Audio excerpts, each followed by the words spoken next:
Hi everyone, welcome back to another video from Gamers Tech.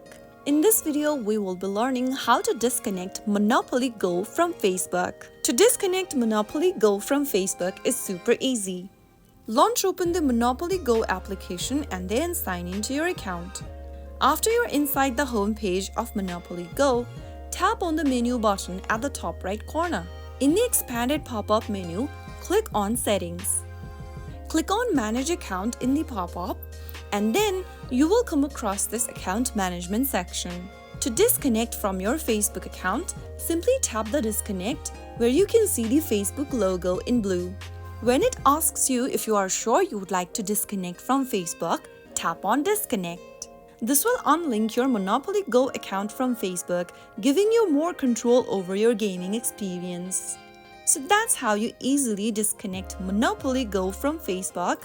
I hope the tutorial was helpful.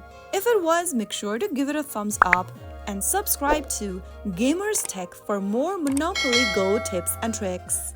See you in the next video. Thank you for watching.